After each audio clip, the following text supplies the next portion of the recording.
Okay. One's live. TikTok is live. Tiki toka tiki toka tiki tiki. Okay, cool. Live. And I'm gonna take glasses off because I can see but I can't see. I can see what I can't see. Good afternoon, good afternoon, good afternoon. I hope y'all are well. Good afternoon to TikTok. Make sure you tap the screen, leave a comment, and say hello, hello, hi, hi, hi. Good afternoon to Facebook and the YouTube verse. Good hello, hello. So I think that the Woman King may actually be what inspired my train of thought um, on this topic. So, hi, everybody joining. Hi, let me be polite. You come into my home. I should introduce myself. Hi, I'm Dania. I'm a spiritual awakening doula for the diaspora. And I was thinking about divination. So, spoiler alert. I'm going to go ahead and spoiler alert y'all, but it's not going to be a huge spoiler. But there's a scene in The Woman King. So if you don't want to spoiler, la la la la, I'll do that kind of thing for you. Thank you. They will be, what is this, 2023? They'll be 3 years old at the end of March. 3 years old at the end of March. Uh, well, thanks for sharing that in the comments. Thanks. So I was watching The Woman King, and there's a scene where she has a dream, and her friend comes in and is like, well, let's consult the shells. And she's like, oh my God, not the shells. And I was laughing with my cousin earlier because I am that friend. I do dream interpretation and divination. And I was like, yo, I would be that friend. Like, yo, let me throw the shells for you, see what's good with this dream. That would be me. So today I was thinking about forms of divination and which one is best. There are so many different forms of divination, from Ifa to shells to um, Obi to tarot cards to astrology to numerology. All of these very I Ching, all of these varying forms, scrying, bibliomancy, all these forms of divination. And so then the question flows through: which form of divination is best? So, are you sitting on the edge of your seats? Tap the screen so I know that you're sitting on the edge of the screen, your seats. Which form of divination, which divinatory tool truly is the best tool to use in order to get divine guidance? Thank y'all. Thank you for the likes. Thank you so much. None of them are the best. None of them are the best. And when I hear people who are quote unquote spiritual, thank you for the roses. Thank you. Who is that? Can I go? Locked Ebony Goddess. Thank you so much for the rose. When I hear people say that one form of divination is better than the other one, it kind of makes me feel like you're still in ego and you don't even realize it. Thank y'all so much for the roses. Oh my God. Thank you. You're still in this place where you are limiting the most high. So let's talk about what divination is. Divination, divine. So this is where you are getting guidance, you're getting clarity, you're getting information. Thank you, Locked Ebony Goddess. Thank you so much for the roses. You're getting clarity around something, your life, your destiny. Should I go to the store today? You're getting clarity on something. And that clarity is coming from what you may perceive as something outside of yourself or something intangible from a source, an information greater than you. You're trying to get clarity from God, creator, the source, the universe, whatever you deem as your higher power. That's what you're trying to do, is you're trying to get that kind of clarity. Thank y'all for the likes. Thanks for tapping the screen. I love you. Thank you so much. So you're trying to get this clarity. You're trying to get this insight. And that's what divination is. And for those of you who maybe have grown up with the Bible and things like that, you know somebody who has said, well, just flip to a page of the Bible and you'll get your answer. That's bibliomancy. In case no one has ever given you a name, it doesn't mean Bible. Biblio literally means like from a book, reading. It is the ability to divine an answer using a book. So for some people, that book is the Bible. You might decide to grab the cat in the hat one day and say, Lord, I got a question. And I feel like Dr. Seuss got bars. So You're welcome. Dr. Seuss got bars. And so I'm going to use this Dr. Seuss book, Lord, and I'm trusting you. So I'm going to flip to a page. And when I feel like I need to stop, yes, it's divination. Anytime you are looking for clarity from the divine, and you whatever tool you use is divination. Any tool. It doesn't matter what you could take some coins. I'm going to flip a coin. I'm going to flip a coin. And if it lands on heads, I know I'm supposed to do this thing. That is divination. That's divination. You didn't get the answer yourself. You didn't just say, I'm going to do this. You used a tool, a mechanism, a resource to help you connect to something bigger than you to get the answer. Whether you realize it or not, flipping a coin, that's a great example. That just thanks for the download. Flipping a coin is divination. Flipping a coin is divination. Every time I'm going to look for my Bible and get an answer, and then the answer is there. Divination. That is divination. So that's why there is no, if you get your answer, so let me talk about cards. Since you brought cards up, I want to talk about cards. So actually, I'm going to introduce what I do. So for those asking the question, and it's 234 on the clock for my numerology people, yes, I do spiritual work. I am an initiated Ifa priestess. I am priestess of Yemoja Shango. I have both hands. So let me tell you the forms of divination that I use. I use astrology. I use numerology. If you've been following me for a minute, you know I got the numerology videos. Astrology, numerology. I actually dabble in a little bit of I Ching. I do cast for Ifa, and I know all three forms of Ifa divination if there's any practitioners looking. And I read tarot and oracle cards. I'm also simply a channeled medium. I do automatic writing, and I love some good bibliomancy. So what was that, like seven forms of divination? So let me tell you on a personal level why. Because I would like to speak to the and I also cloud scribe. So I like to know that I can connect to the Most High. Thank you for the count. I like to, and this is a 7-year. Thank you. All right. We like a good synchronicity. So for me, as my spiritual walk has unfolded, what I realized is that I wanted to connect to the Most High in every possible way that I could speak to God. I wanted to learn it. If you have learned about being a mystic, mystics are like that. I am also a mystic. So mystics don't believe there's only one path to the source. And if you think about it, if the source of all is the source of all things, if it exists in this reality, it was an idea the source had that manifested through one of us, or manifested through Mother Nature, or manifested through some other means. Either way, it still came from the same source. So when you think about all of these different tools, that just means all these different phone numbers to get to God. That's what they are. Every form of divination is simply another phone number you can use to get to God. Everybody just don't have to use the same phone.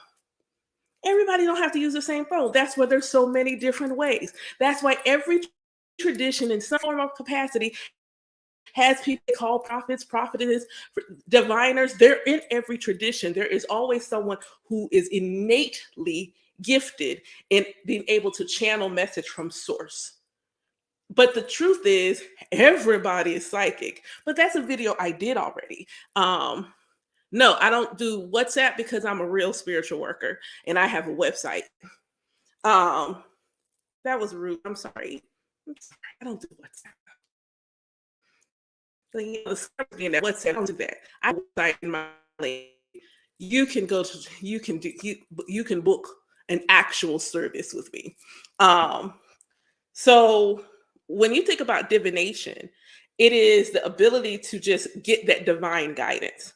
So thinking about this from a personal experience. So I'm sorry, like my bad. It's like no shade to WhatsApp, but I'm sorry, WhatsApp has become the breeding ground of the scammers and things and the fake priests and stuff. Like I have a website. You can pay me. I take Cash App, PayPal, like, like you can pay me for real, like, and book on my website. You can check out and just look up my LLC. Like, I'm not gonna inbox you. Like, I barely inbox people I know when I dream about them. I don't want them feeling some kind of way. If the dream is for them, they will. I'm not asking, hey, you to book some time because I dreamt. No, FYI, I dreamt about you. This is what your spiritual team said. I need you to learn how to remember your dreams so I can have my own dreams and stop having yours. So, like, real and your dreams, your ability to have a dream and realize the dream answered a question in your real life, that's actually one, clairvoyance, and two, divination via your dreams. There is no one way to divine. There is one or several ways that align to you. Everybody is supposed to use tarot cards. Everybody is not supposed to be a tarot reader. I know someone who's like, I can't read tarot for other people. It's too much. There's too many steps. Like, it's too much for them. I don't need tarot to read, but I am an Aquarius. Mercury, Sun, Mars. My brain is busy and I am exceptionally connected. I need focus. Cards, casting my Opwele with Ifa, what that does is gives me something to focus on. It gives me direction to go in the conversation so that I'm not pulling 1 million things from the ether because you haven't yet learned how to hear your own intuition. So your spiritual team is like, I'm going to give you everything I've been trying to tell her because she can't hear me. And I'm like, no, no, no, time out, flag on the play. No, what we gonna talk about is their career and this facet of their career, and that's what cards and other tools will help you do. You can, real talk, is this weighted well? Let me see if this is weighted well. If you have something that hangs on a chain and it's balanced, you could use that as a pendulum if you set your intention and said that that's what it's going to be for. So divinatory tools are simply, a divination tool is as good as the person using the tool. That's the other thing. Somebody is like, well, I can't read myself with tarot cards, and you're not meant to. I have no problem snatching my own edges when I'm doing a reading for myself. I have no problem sitting in front of my altar doing a reading and be like, dang, this is what we doing? You I would if I, yeah, that's me. Yeah, return library books on time. Me. When people were talking about they didn't know certain rules in Uno, and they're like, "Who reads the instructions?" Like, do the glasses make it worse? Do the fact that I wear glasses makes it worse? The glasses probably enhance that I look like I return library books on time. Yeah, I am absolutely that person. And I'm also a huge nerd. Thank y'all so much for the likes. Thank you so much. That's why I decide I'm a nerd, and then I have strong Pisces, Scorpio. I'm Scorpio dominant. Every single divinatory tool called to me loud and clear. If I use that form of divination, it called to me. It absolutely called to me. I don't do any divination that did not call out to me like, hey, I bet you know how to do this. And because Aquarius is a sign of I know, Aquarius is a sign of I know. So because Aquarius is a sign of I know, um, that's somebody asked what's my favorite book. Well, thank you kindly. Because Aquarius is a sign of I know, I'll answer the book question in a minute. Um, how do you get to be able to hear what you're supposed to do? Okay, so I'm going to do one freebie, but you can book time with me and I'll teach you how to feel your intuitive yes. I will teach you how to feel. I actually teach people how to do that, how to feel their intuition, because at bare minimum, everyone has intuition, and that is a psychic gift. That is a psychic gift. Everyone has intuition. Inbox me, Lock Honest. We can talk about some time together. But everyone has that spiritual gift. But we use it reactionary. We use our intuition in a reactionary way. Everybody got superpowers. You are an individualized version of source. You are an individualized, you are the creator, made manifest in a human vessel. Why wouldn't you have superpowers? But because you decided to embody a human vessel, you forgot that you are also the source. So a lot of times, Ashay, a lot of times you're like, oh my gosh, I don't really realize. But you think about when you were a kid. As a kid, nobody could tell you there wasn't nothing you could do. You could fly as a kid. You could eat that grass in the yard and not be bothered. You could do all these things as a kid. Why? Because even as a child, even though you could not articulate to your parents that you remembered you were God, you remembered you were God as a child until your parents and other adults and anybody else told you, don't do that thing. Oh, no, Billy, don't do that because you might hurt yourself. Oh, no, don't do that. You might blah, blah, blah. Until the limiting beliefs are introduced into your belief structure, you don't actually have any when you're until they're introduced. Until someone tells you you can't, as far as you're concerned as a kid, you can.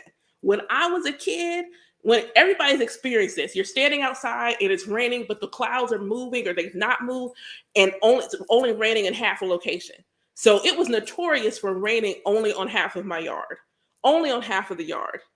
And I, being who I was as a child, who wanted to be the most powerful witch in the world, would stand in the middle of my yard and tell my friends I was making it rain that way, that I had the power to control the weather. I was making it rain that way, and that was my superpower. And I'm in Georgia, so we got some similarities in that regard. And I'm like, this is what I felt like as a kid. I wanted to be a witch, I wanted to be a teacher, and I wanted to be a doctor. And I wanted to do all those things, and I wanted to sing, and I liked writing. So now, if you go to my website right now, I am a healer, I teach.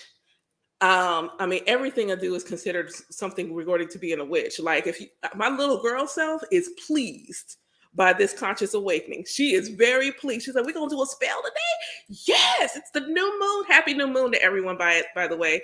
We're gonna do a spell. Yes. Are we writing our dreams down and getting messages? Yes. Little girl me is excited. She's excited because she knew these things then, but I didn't understand them. Even astrology and numerology were things that I touched on as a kid, but somewhere along the way, they went away. I was still always checking a horoscope, but I wasn't looking at birth charts or nothing like that. I didn't realize there was a spot in my birth chart that indicated that I might have PCOS. I didn't know that as a kid. But once it came back to me and I was consciously aware that I was having an awakening, these things came back. And for me, the divinatory tools work well together. That's the thing for me personally, is I don't use one tool and it's that tool by itself and there's nothing else going with it. They layer well together. So because I was writing notes, and yes, yeah, this is how you know she's a real teacher. She got books. She got books with notes and things in it. So when I've been doing divination, and I do E5 divination. And so for myself personally, I divine for myself. I got to check in, make sure how I'm aligning to destiny and things like that. And for me personally, I won't give you my whole divination, but one particular theme has been coming up, and it's Irete. So Irete in the Ifa or Orisha tradition, that particular concept is about determination and perseverance. It's like, don't stop, get it energy. It's like, this is for you. This is yours. Trust your intuition and keep going. I know you can't see the outcome yet, but I need you to trust your intuition and keep going. So that's been coming up lately. So now let's pair that with everything else going on collectively. So personally for me, this is a 1 year for me personally. So for me, this is a year of new beginnings. This is a year of new starts, but I don't honestly know what the new beginnings are. A few have manifested. Like, I've been doing my own EFI divination for a while. I just recently added it to my website to do for take on clients and do EFI consultations for them. There are several new things that have come. Being a spiritual awakening doula, that itself is not new. It's new that I know what to call myself. So that's new. So several new beginnings, but there are other things trying to manifest. I can feel them trying to be born, but I don't know what they are. But spirit is like, hey, keep going, keep pushing, keep going. Don't stop, keep going. We got you. Just keep going. So that's E5. That's one form of divination. And sorry, that's two. That's E5, and we've got numerology. Both of these things are now paired together. So these two things together, now I've got a bigger picture. I now see that not only do I have to keep going, I'm keeping going because I'm trying to birth new things. I'm keeping going because I'm in a new cycle. I'm keeping going. So now that's two forms of divination. Hold up, we got astrology. My birthday just left. My solar return. Hey, Prestige. Thank you for coming. So now I've got this other form of divination. Now we got astrology. So every year you have, you have your birth chart, but every year you have what's called a solar return chart. This colors the themes and things that you're going through for the year. It's like your birth chart for the year. In my birth chart, if you think a birth chart is a circle, it's like a pie and it's cut into slices. So the left slice, if you're looking at it, this side of the pie, this is what you have control over through your own will and your own self-determination, where this side is more divine timing. Yes, go to astro.com to pull your birth chart, and they have a drop down of all the charts that you can pull, and there's a solar return chart in there. You just have to set the date so it knows which year that you want to look at. So you can even look at the solar return charts for your previous years and compare to like your journal and things you knew. It's wild. Oh my God, that's a whole other thing. But part of my personal solar return ritual is I pull my solar return chart. Yes, that's the website. Yep, that's the one. And it's free. They don't interpret it, but you can at least see it for free.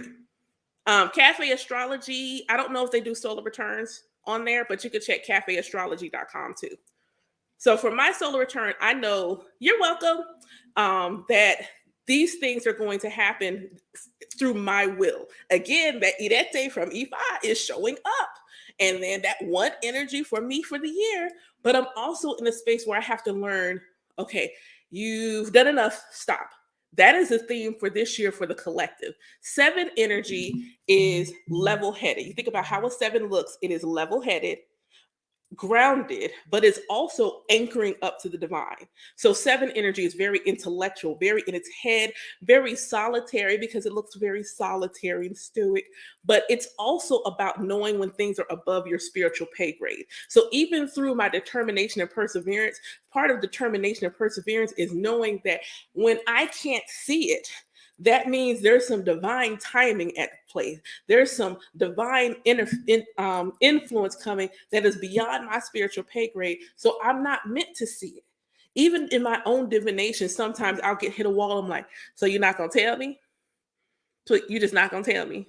I can't know. I can't get a peek. I can't look behind the curtain. I can't lift the corner of the wrapping paper. Above my spiritual pay grade. It's not time for me to know yet. Okay, that's cool. That's cool. Back to that astrology again. The planet of Pluto, or former planet, I don't care. Pluto is in its last point going through the sign of Capricorn. So you think about there, it's right at the end. Think about a baby being born. You have been in the last 15 or so years in this one particular area going through massive transformation, massive shifts, massive deaths and rebirths in this one area of your life for the last 15 years. And you can feel it like this thing keeps going over and over and over and over again. And if you've been paying attention and realizing what spirit has been trying to tell you, you will finally be at this point of, I feel like I got it. But you got this one last thing you got to go through. So now you're basically pushing the head of this transformation out. That's what think about, like anybody who's had a kid or watched a baby being born. Pluto at 29 degrees of Capricorn is the head crowning. It is the head crowning and on its way out. But it's the longest crowning period ever. It's going to feel like that until middle of March. And for me, I can see it. So, but it's like, don't stop pushing.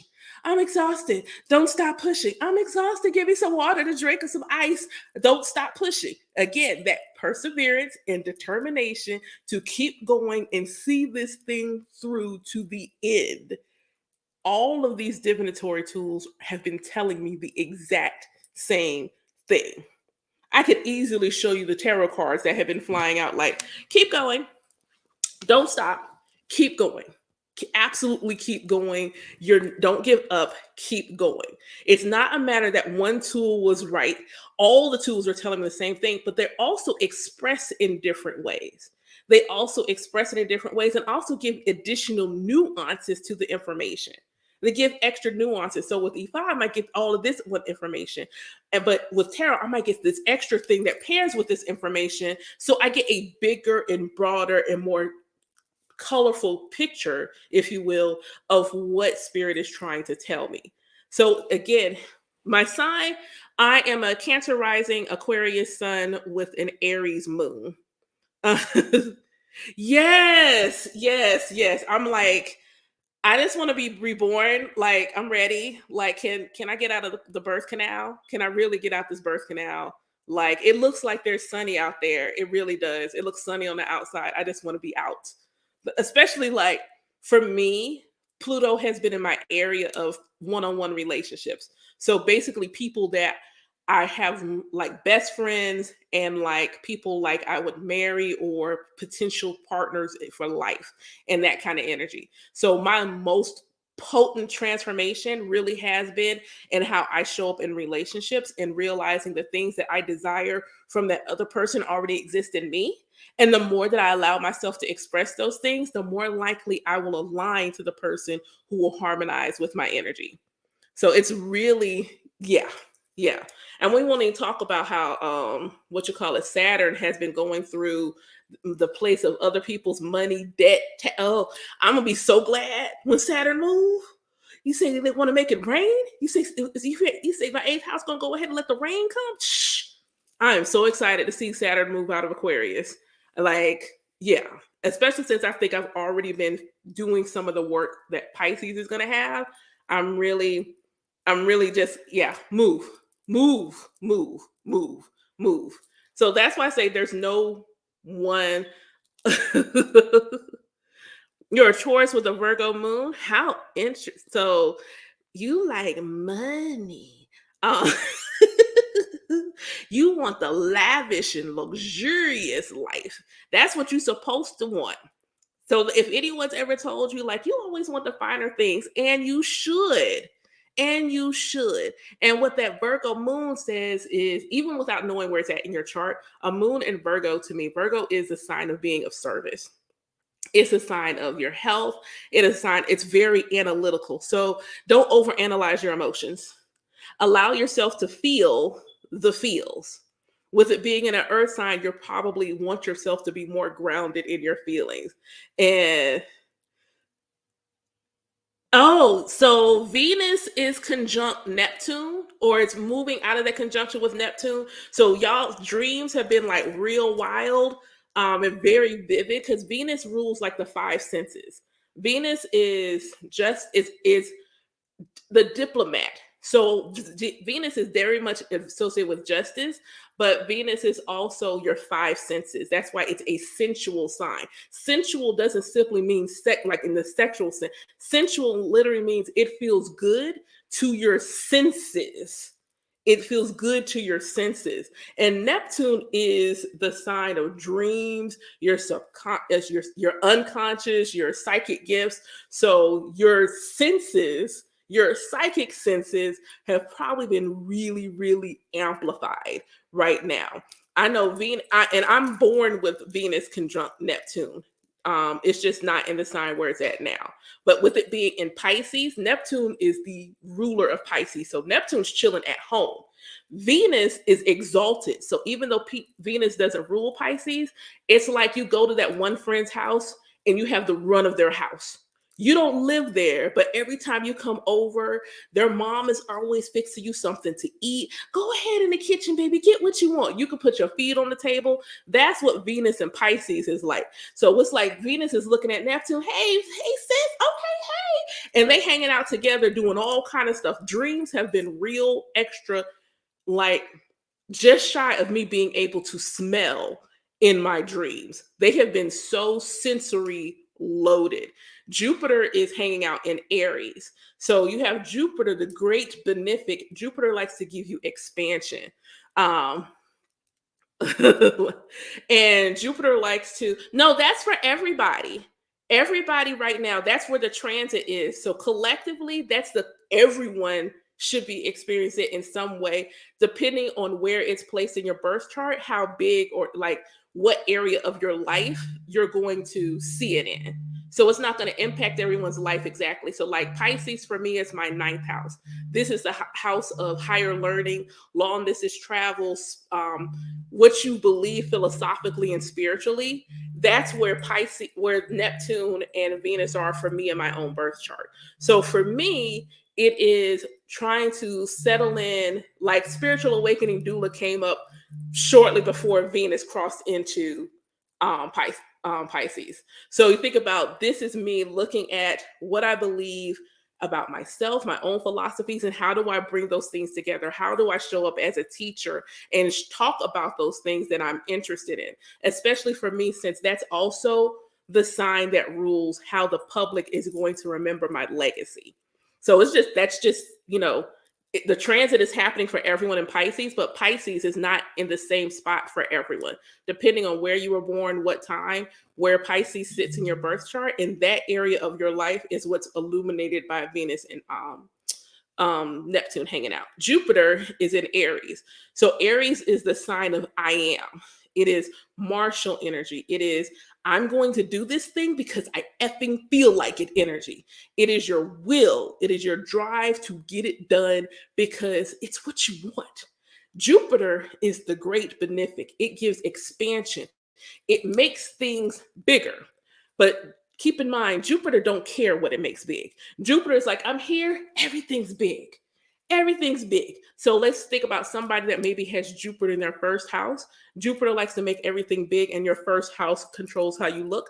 They might be a little bit heavier because Jupiter likes to make everything big. If Jupiter's in your fourth house, you might want a big house. So with Jupiter in Aries, it's where are you needing to expand your will? Where are you needing to expand in your self-reflection, in your self-identity? Where are you needing to expand in your physical presence? Because Aries is also about exercising and things like that. So for me, it's sitting in my house of my career. How do I need to grow my business? How do I need to grow my legacy? How do I need to bring these things? And Jupiter's like, we're about to make you big. Well, you're welcome, darling. We're about to make it real big for you. And it's interesting because Jupiter naturally rules long distance travel. And today that came up 7 times in my divination, something about me traveling. So it could not, and this is how a good diviner works. It may not literally me be physically getting in a car, getting on a plane and traveling. Right now, I'm in Georgia. I know one of y'all is in Florida. One of you is also in Georgia, but we're not in the same area. We're in the same city, but we're still not in the same area. So that travel could literally be how my voice travels, how my services travel. It could be physical travel, but it could also be in a non-physical travel, me being able to connect online and offer more services online. It kind of just depends. But 7 times today, travel. And I'm like, am I going somewhere? Do I need to pack a bag? My cousin did offer to buy me a passport as my birthday present. So maybe I am going somewhere. Ashe. I'll keep doing like different, where am I going? Where y'all trying to take me? Where am I going? Is my kids coming? That's all I want to know. Where I'm going, my kids coming. I just want to know if I'm going by myself. Right. Like I am. She's gonna get it for me next week. So I am gonna take it because she wants to go to one place, and then one of my spiritual god siblings, she wants me to come to Africa with her one time. Yeah, no, we don't want that. We don't want it. Give it to somebody. Have somebody else do it. No, we don't want it. No. Yeah, no, I don't want no parts of that. So that was my 2 cents, 3 cents, 24 cents on why I feel like there's no such thing as the best divinatory tool. The Most High has an infinite number of phone numbers, addresses, things of that nature. Find the one that works for you. If tarot cards and things like that don't resonate with you, then don't use them. It's just simple. You can make flashcards. Hold on, I'm going to show you. So see these? These are just little wooden circles that I got from Michael's. little wooden circles. But I do dream interpretation, and part of my dream interpretation is who sent the dream. So, because I have too many cards with too many different deities on them, I needed a way to kind of fine tune it just so I knew maybe which one I need to look at. So I just made some. And I said, these are so that when I'm doing dream interpretation, yes, I made them. I literally, like, it's a marker. See? This is just marker, not even permanent marker, like some Crayola markers that I use to, see? I just wrote on them. I literally just wrote on them. I have a deck that I use for offerings. So if I have to give offerings and I'm trying to figure out what do you want, so I just started using flashcards, like literally little kids' flashcards, and writing on them things that I knew are common offerings or things that I felt in my spirit would be something that I want to give as an offering, and do it just like I do tarot cards, shuffle what comes out, and then I can confirm yes or no offerings. Before I got a pendulum, I had a amethyst crystal on a string. That was my pendulum. That was my pendulum. I didn't buy a pendulum at first. I do have one now, but initially I was just using you. My spiritual godmother, my Ialode, always tells us the one thing: you are the complicated ritual. Even if you don't have an altar or anything, your very existence already makes you divine. Your very existence already makes you an altar to the Most High. So you tapping into your own energy. If something happened, heaven forbid, nothing ever does, but something was to happen and I lost all my tarot cards, and I have a problem. I really like tarot cards. I'm an artist. I like pretty things. So I really like tarot cards. But let's say I lost all my tarot cards. I'm okay. I know how my intuitive yes feels. And I can ask a plethora of yes or no questions to drill down to what I need. Because sometimes, now I will say, there is a right tool for the job. That's what I will say. If you want a yes or no answer, and that is all you want is a yes or no answer, then guess what? Tarot cards are like they work, but it's too convoluted. You need something that's going to tell you yes or no.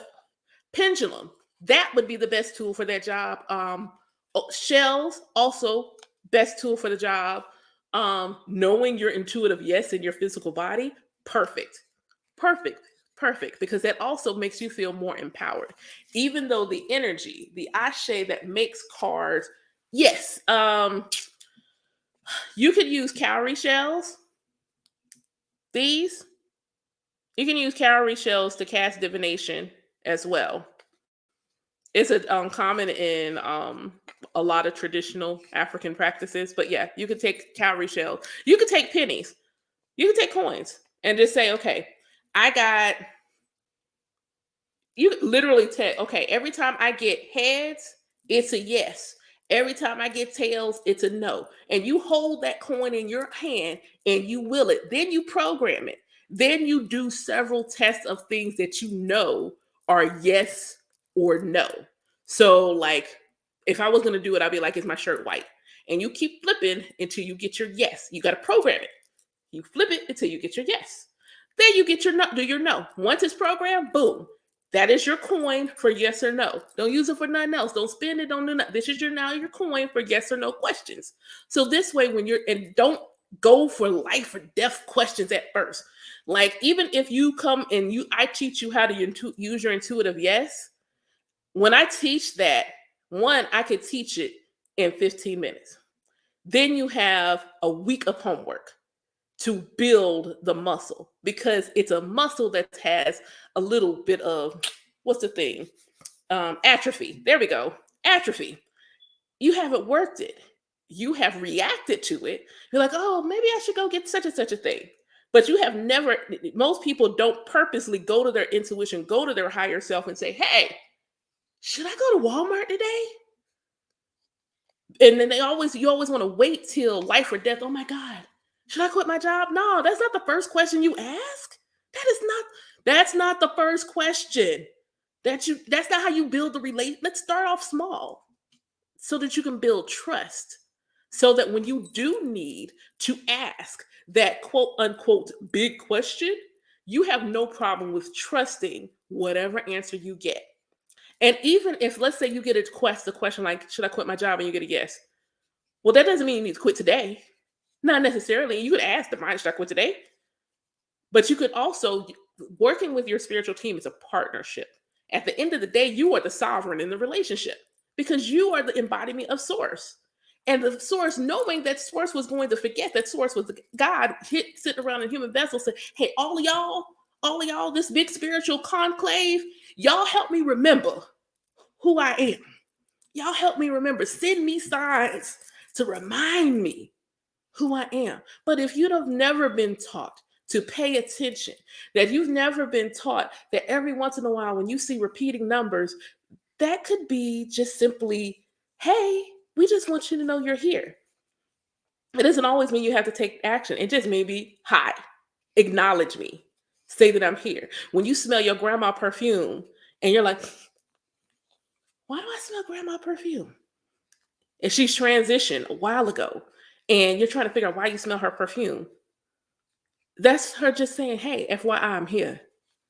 And then just say, hey, grandma, she's here. She's here. Sometimes we overcomplicate things. We overcomplicate it because ego is still involved. Ego is still involved. And it's okay because you're in a human vessel. Ego is going to be involved at some point. Ashe. That's say, hey, FYI, I'm here. Say their names. Like, what is today? What is to be observed today? President's Day? I'm going to say this, and I really am going to let y'all go. So I'm going to say this. Today is President's Day. So this is for all the people who have ever been told ancestral veneration, oh my God, evil, blah, blah, blah. Today is President's Day. So let's talk about what veneration is. And I'm only going to do a small piece of this because Saturday, I'm hosting a live on Zoom where we're going to venerate our ancestors for Black History Month. But ancestor veneration. Veneration literally means to give honor and respect. It's in the dictionary. It means to give honor and respect. It is not replacing God with our ancestors. It is acknowledging. If you go to my website, it's in the link tree, and you don't even have to leave the first page. The events are on my front page. Just scroll down, and you'll see Soulful Saturday. It's a donation-based event. The minimum donation is $4.44. Like, you can donate that and up, whatever is on your heart, but at least give me $4. I'm worth $4. I'm worth more than that, but I know I'm worth $4, and that's what we're going to do on Saturday. It's my last one for February, so I'm going to do ancestors on Saturday. That's my offering. I'm doing ancestors. So, but today it's about reverence and remembering.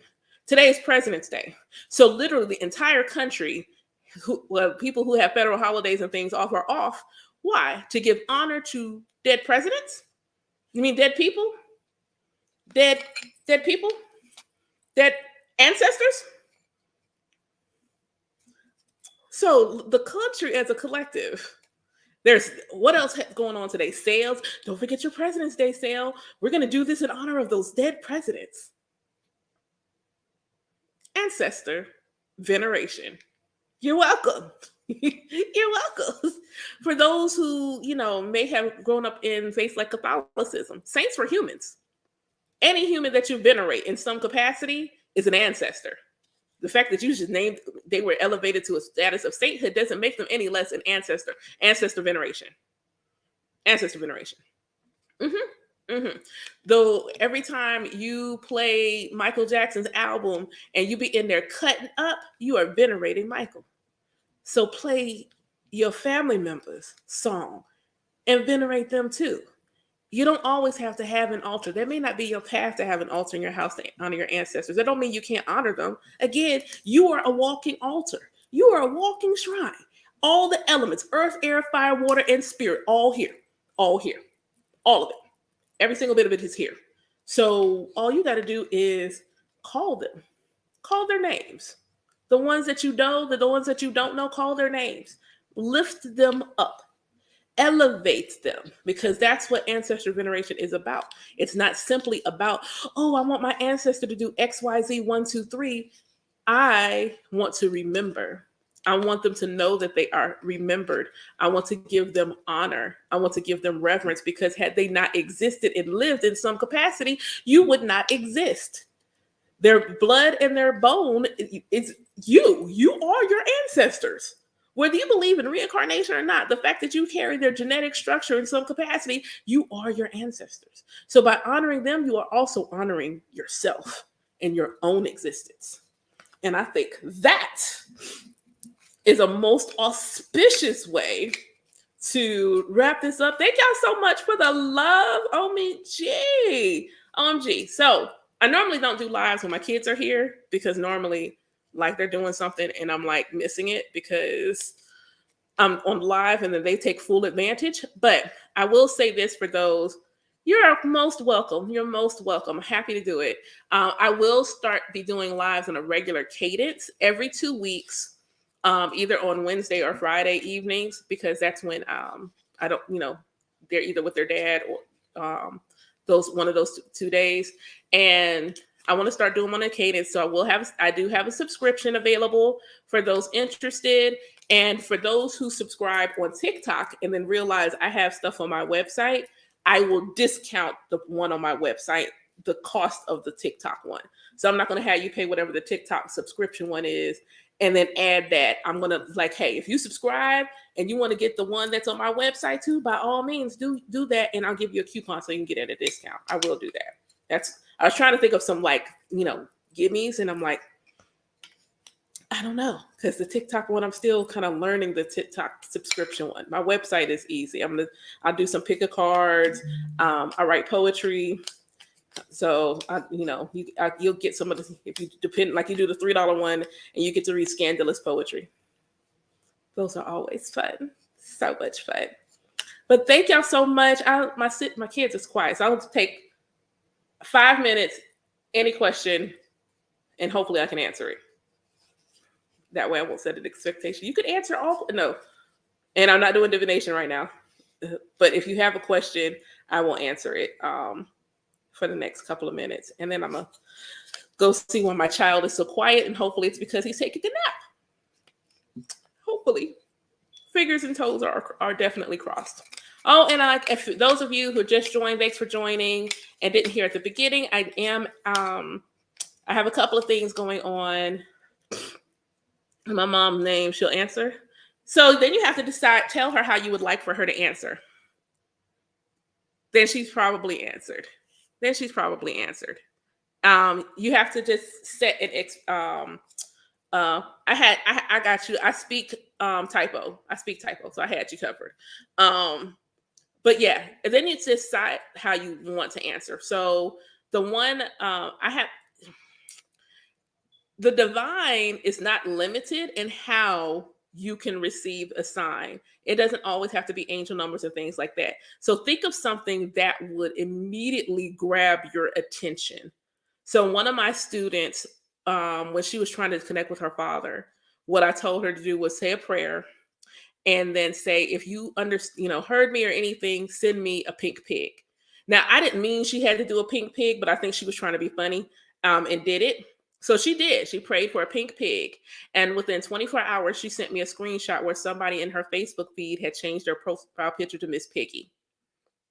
The divine is not limited in how your sign can show. But a lot of times we don't be specific. When you're like, oh my God, please send me a sign. Well, what you want? What you want your sign to be? Do you want it to be a song? Do you want it to be a letter? So then Spirit sends you something, but because you weren't specific, you don't even realize that you got the sign because you weren't specific. So that's what I would do, is be specific. Say her name.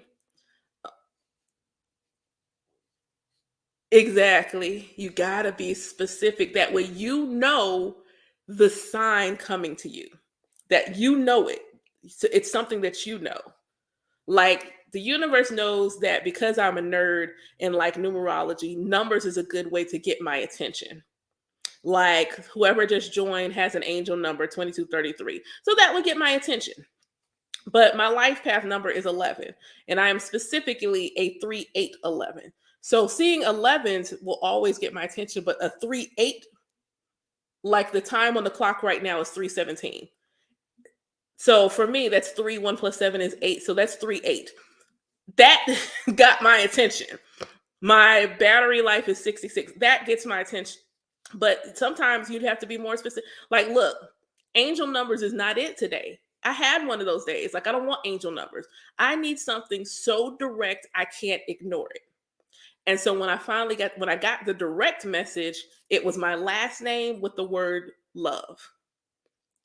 And I was like, oh, that'll do it. That'll definitely that'll do it for sure.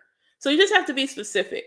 And the more specific you are, the more often you do it, when you're building a relationship with the creator and with the divine, you start to develop your own spiritual language. So then even when you're seeing angel numbers may not appear to you the same way they appear to other people, because your language is unique to you. Your language is unique to you. So for me, it's nothing for me to wake up from a dream and hear music. Ashe, and be open to how you see them. So if you see somebody with a monarch butterfly on their shirt today, then ashe that you got your sign.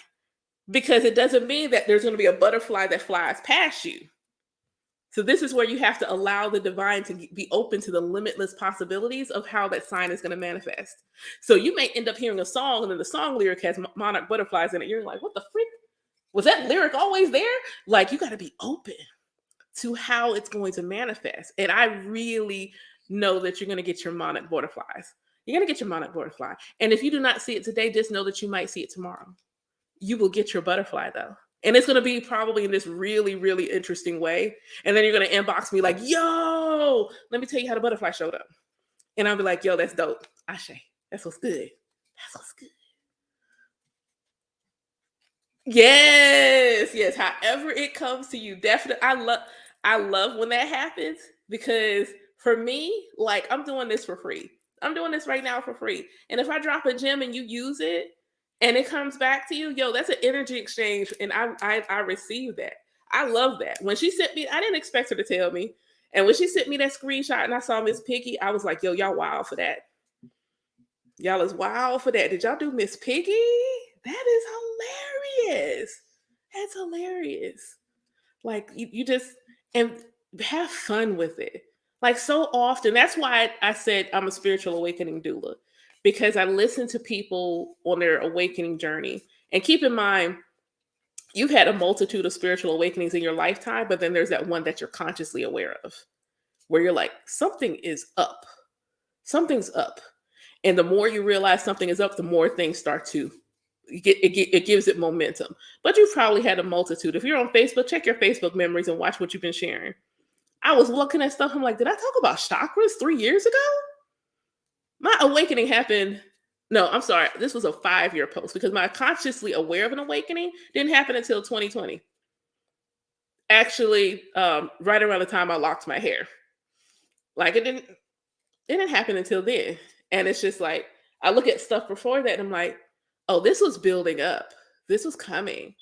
But when I talk to people, I realized that my journey was very different. And that's why I want to help support people. That's when for me, being a spiritual awakening doula, which you can Google, that's not a thing that's out there. So I share for divine inspiration. But for me, being a spiritual awakening, you've noticed you started using them. So the stuff last year, it's just like, exactly. You may get that little seed. That seed gets planted, but didn't take root. So now it's taking that root, and just be gentle with yourself. And that's why I said, for doing doula work for spiritual awakenings, a doula is someone that supports you through some sort of journey. And when you're having an awakening, you are literally going through a birthing process within yourself. Something new is being birthed in your consciousness.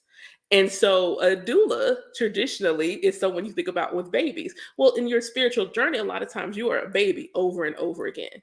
So having someone to help support you in that, because there are things that are uncomfortable when you're going through that journey, and how can you make it more comfortable? My spiritual practice, I just said the other day, I am having so much freaking fun. And that's the thing I don't hear people say.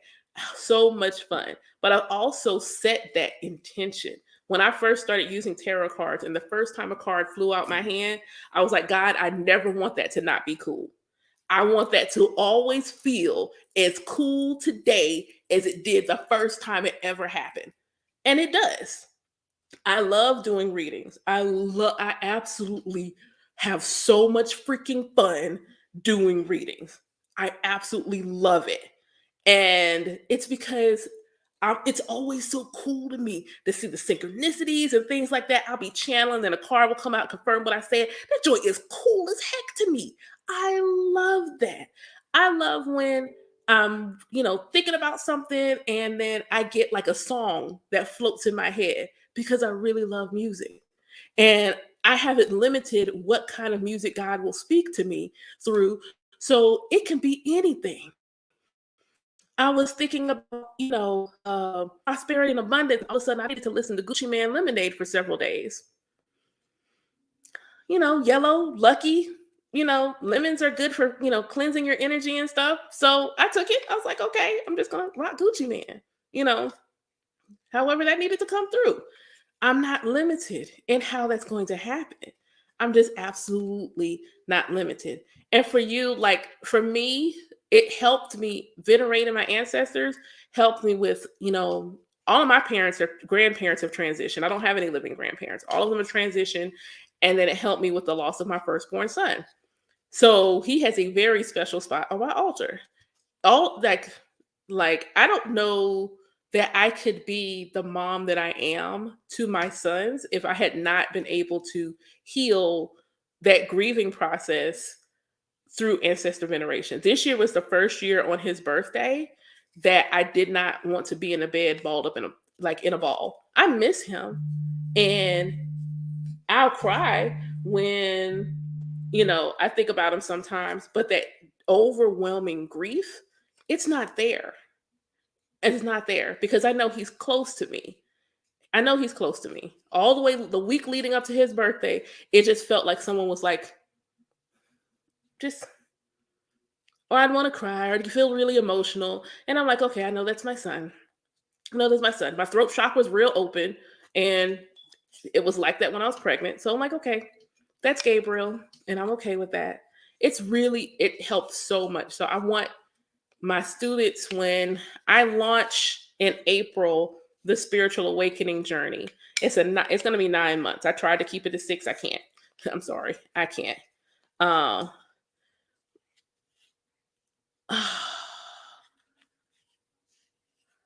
My son's birthday is January 19th. Sorry, everybody probably got the abduction thing. Um,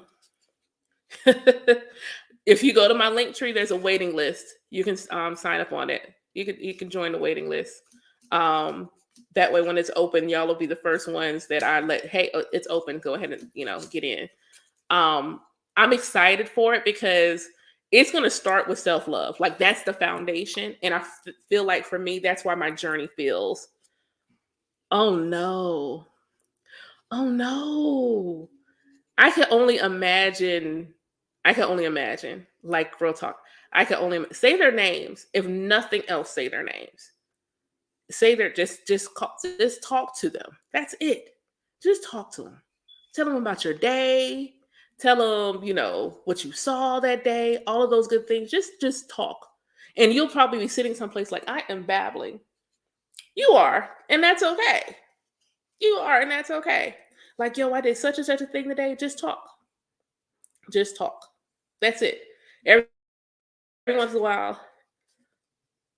So you have to let yourself cry. Crying is a spiritual bath for your heart.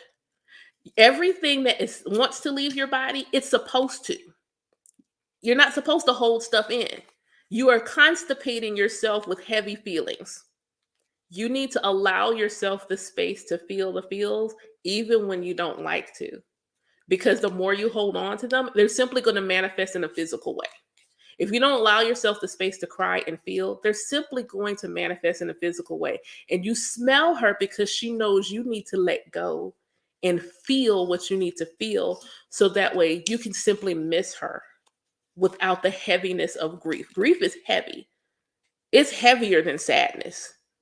It's okay to feel that sadness when you think about your loved ones, but that heaviness that grief does that weighs you down and you're just like lost, she doesn't want that for you. None of them do. None of them want that for you. You have to be able to let yourself cry, wail. You think about when you see old like movies where women in Africa go to services for people that transition and they're wailing, that is a healing. First, that's also a call to help them transition to the ancestral realm. We don't even realize that's healing and elevating for our ancestors. But for them, all that weight of the pain and the grief of that transition, because it doesn't matter. I'm a death doula. And someone I know transitioned in the last couple of weeks, and I sat in my car and cried and simply cried. And what's wild is me and this person didn't hang out like that. I just knew them. They used to come to Pizza Hut and come to kids' night when I worked there. They were friends with my ex-husband. And the moment I found out, I just burst into tears. Thankfully, they came to see me in a dream, so I know that they're okay. But I just burst into absolute tears. And I'm a whole death doula. I help people get to the ancestral realm. Doesn't stop me from being a human. It doesn't stop me from grieving their transition and wanting to cry. So cry. That is your God-given right. That's why it exists. It exists in your body because God is like, you're not supposed to hold all this in here. I don't want you to hold this. So here's a mechanism for your physical body to help you release that weight off your spirit, release that weight off your heart. And I know it's as the former empress of holding in her emotions. I'm an Aquarius, remember? We do that well. But I'm also a Cancer rising. So I was going against my innate nature by holding in my feelings. But I would go to the car and scream while I was married. I would just go to the car and scream and come back upstairs like nothing happened.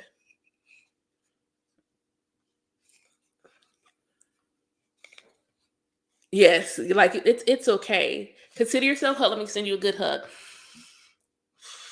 Just give you really good squeeze, really, really good hug. I got the boopy, so it was a really soft hug too. I'm plush. It was a soft, good, squeezy, good hug. It was a good mama hug. It was a good big mama hug to hug you and hug yourself and be gentle with yourself. You are not letting anyone down by allowing yourself to cry. You're welcome. You're so welcome. You're welcome. She'll be back. She'll be back. That's part of the class too. Talk about dreams. I like talking about dreams. Dreams is dope. Dreams, dreams is wild. Dream like I have to buy another dream journal. I don't know what number dream journal I'm on now because I can't use my regular journal and write dreams in it. It's not enough paper. My dreams need their own journal. They need their own journal by themselves. Not the last Soulful Saturday, but the Soulful Saturday. Yes, hold on. So that you know I'm not lying that I have a dream journal. Hold on. So that you know. See? Dream like a catacorn. And this is what it looks like when I'm in a good flow writing dreams. Like all that is one dream. I'm confident there's some more on another page. But yeah. In fact, yeah, this part of this dream continues here. And this particular night, let's see, that's 1, 2, 3, 4. I remembered 6 dreams that night. So I'm going to give you both a practical, mundane, and spiritual response to this. Hi, Jaheen. So practically, you got a problem. You're stressed out about it. During the day, your brain is too busy dealing with the things that are happening in your waking life to try to process the problem effectively. So what happens when you sleep is then your subconscious mind is allowed to take charge, and thus it lets you to process all the things and help you solve your problem. So it could be like, dang, how do I do this thing at work? When you're dreaming about work, you're trying to resolve a problem related to your job. Hold on, y'all. Somebody's calling my business line. One second. One second.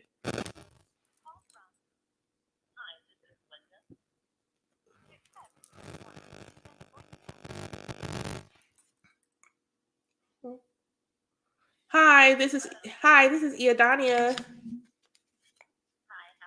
I'm well. Hi, Linda.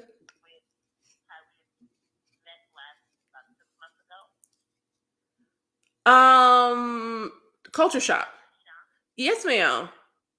How are? I'm well. Can I call you in a little bit? I am like recording a live right now. But I could call you as soon as I'm done. Um, Hold on. I'll text you some time as soon as I get off of this video. I have some time. Yeah, I have some time this weekend, so I'll send you what times I'm available, and you just let me know what works for you. All right, great. Thank you. I will. You're welcome.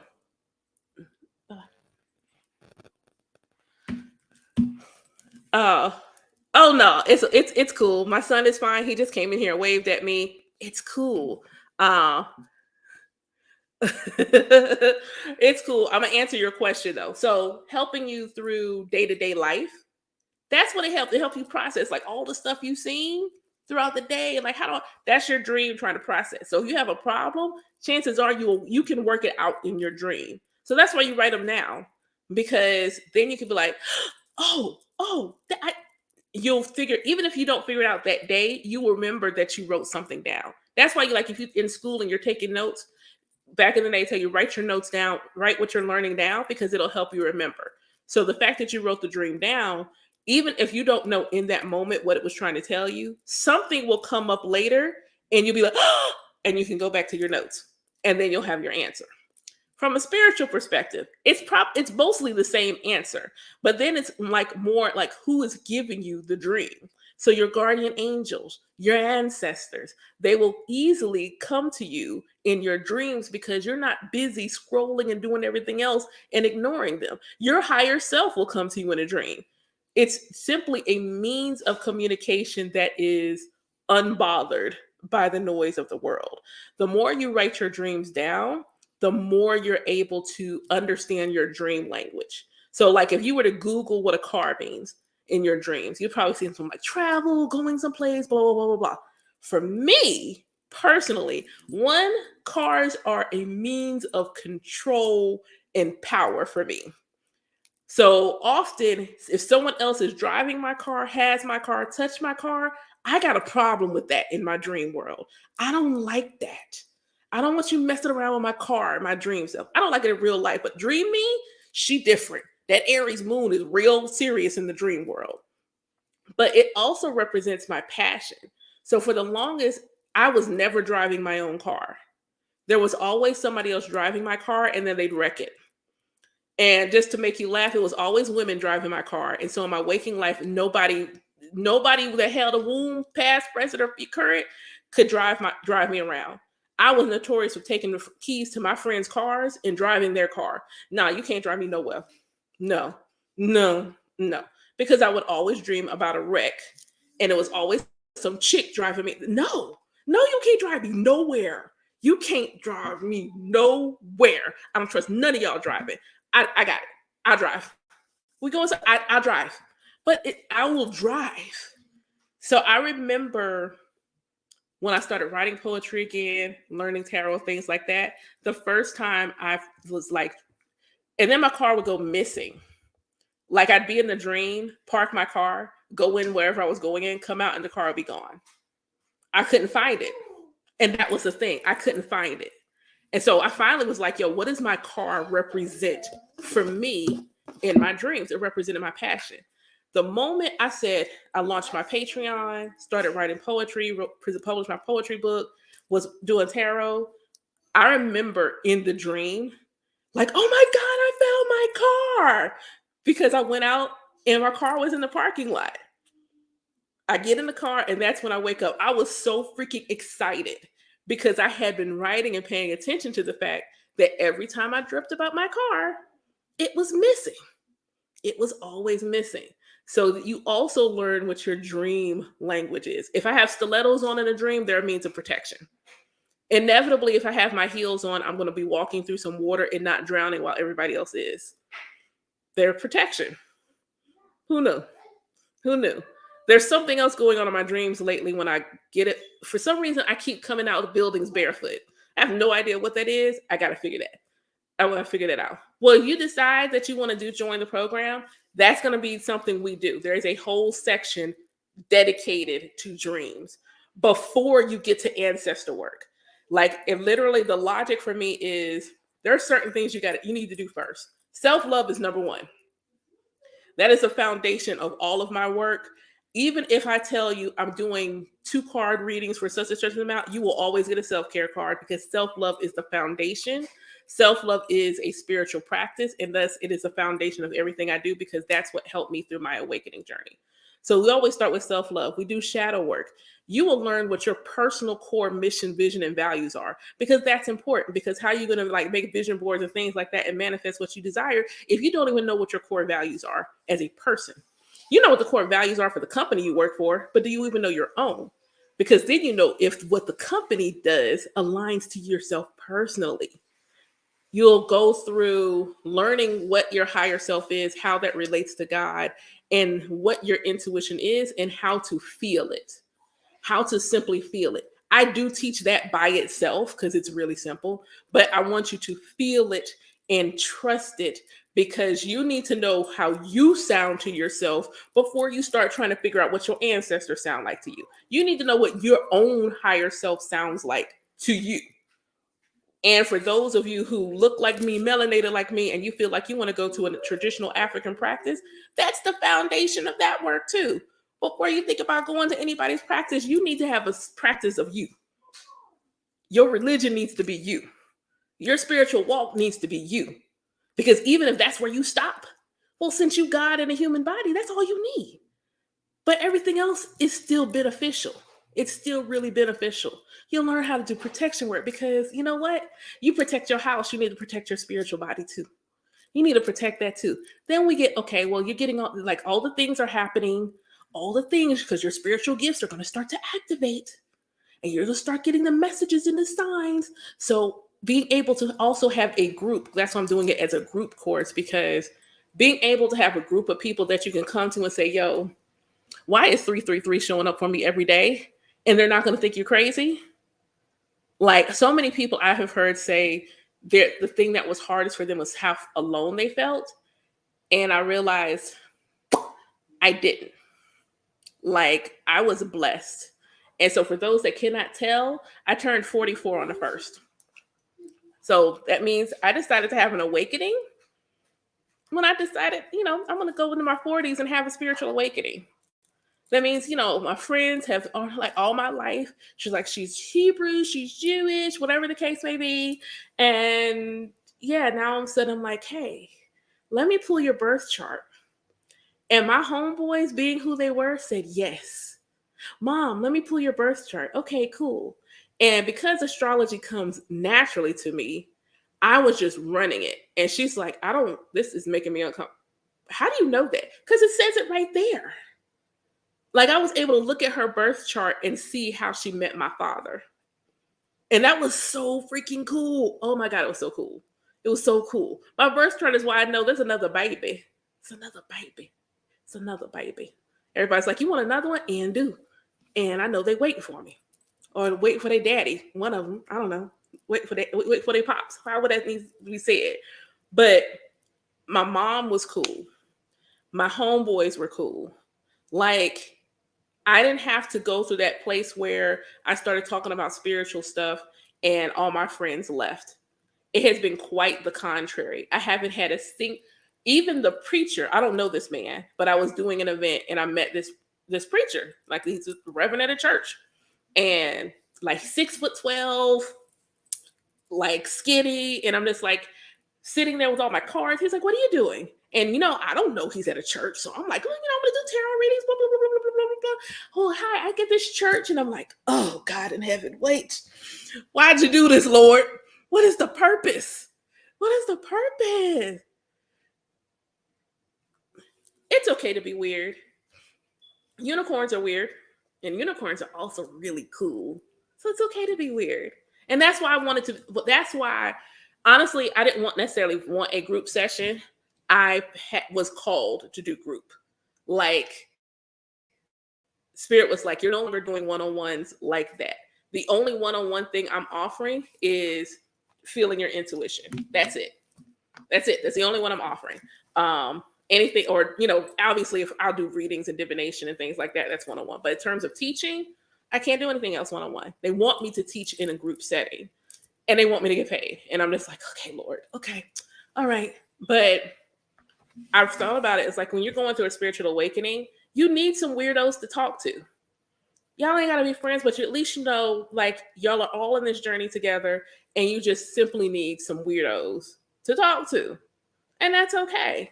I know my friends love me to pieces, but I know every once in a while, they be like, something's going on, and I'll be like, especially one of my homeboys, he always got some exes sliding his way during Mercury retrograde, and I'd be like, yo, if you don't hurry up and like block them, okay, never mind, I'm gonna be quiet. Don't save them. I understand. Don't save them. They don't want to be saved. Got it. Go ahead and keep letting your exes hit you up every Mercury retrograde. That's fine. That's fine. That's fine. They know when Mercury retrograde is coming, they're like, yo, you should probably get an oil change, check your tires on your car, all those good things, because Mercury don't just do communication. Mercury's coming for transportation technology.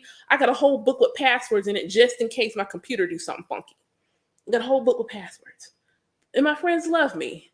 But it's nice to also have my God siblings initiating into E5 really helped me in that regard. Now I have people who are in the practice. I can go to them and like, yo, I seen this old man in the park and he looked like Shango. And they're like, really? Did you take a, like, they're cool. They're okay with that. It makes sense to them. So this is why knowing your birth chart is good, because then you can somewhat prepare for Mercury and know what lessons Mercury is trying to teach you when it goes retrograde. It's like, okay, we need to reevaluate some things. We need to relook at some things. We need to see. So then you can see which areas of your life are triggered by the retrograde. Okay. All right. Well, seeing that there's a small human, I don't know if you can see the head of the small human that has decided that it needs to be placed upon my lap. Like, just, it's here. It's right here. And this one. So I guess I'm so glad we had this time together. Thank y'all so much for all the likes, all the gifts, and like all of the things. I am so very appreciative. Like I said, you need something from me, Linktree, inbox me, all of the, all the things. I ain't got no WhatsApp. That was funny. Like, no, I don't have WhatsApp. I don't use that. Like, I don't use that. Y'all are most welcome. This was really fun. I'm glad I had a few moments to go live. I'm sure. Yeah, that was funny. I was like, oh, my bad. WhatsApp. I didn't mean to come for y'all like that. It's not your fault. It is not your fault. Y'all take care. Have a great evening. Happy new moon. Plant those seeds so y'all can get to manifest in the rest of the week. Take care. Yes, Jamali Bonnie.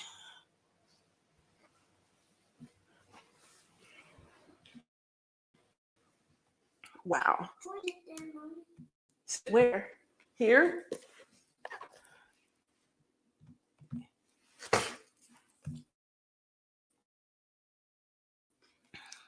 It's turning off. It's turning off. Where are you at? Yes, and yes, I did it. Hi. Do you not want to end? Why don't you want to end? I want you to end.